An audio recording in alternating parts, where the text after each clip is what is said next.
So when I got older, but I was still young enough to live at home, I got home early in the morning. That's all I'll say about that from one of my parties. Yeah, and I was so gone at the time. I couldn't even stand up straight, and my parents were up, and my dad said, which is never a good thing, by the way. That's not a good thing when your parents are up and you just arrived home early in the morning.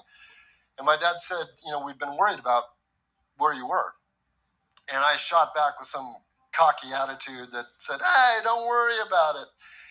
And I can't describe the pain that came into my chest because he swiftly palmed my chest, and I couldn't breathe.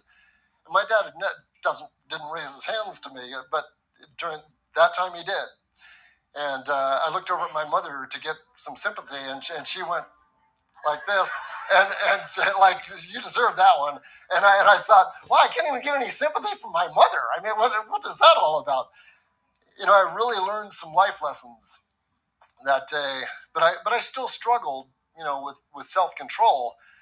And I remember a friend of mine, he commented that something I did something completely insane with my red 1976 Chevy Nova, and a whole bunch of people came out of his apartment complex.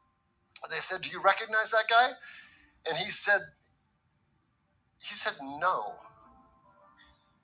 I didn't recognize that guy. I didn't know really who I identified as, and the same thing is really happening right now with the young people of today. They don't, for one reason or another, they don't know how to identify. I had no purpose or belonging, at the time. And once I became a Christian, I came to find out that my true identity was found in Christ.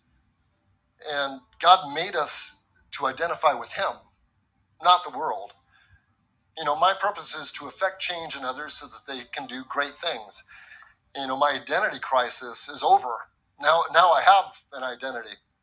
And I love that God knows who you are, each and every one of you. He knows who you are. When I coached baseball all-stars one year, I knew our players so well.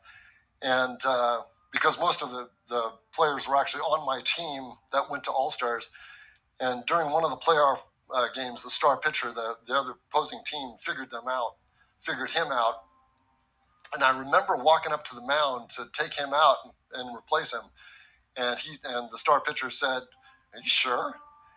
And there was a guy I put in. He wasn't as good. He didn't have as much potential as the star pitcher, but I think he wound up winning that game. His name was Anthony Castillo. I still remember. God does the same thing, really for each of us. He identifies each of us. He puts us in to make a difference. I know who God is. He is gracious.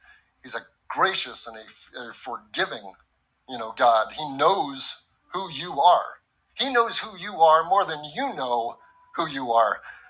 So unless we turn our face toward Him, we'll find ourselves saying no to things that He's got for us to do.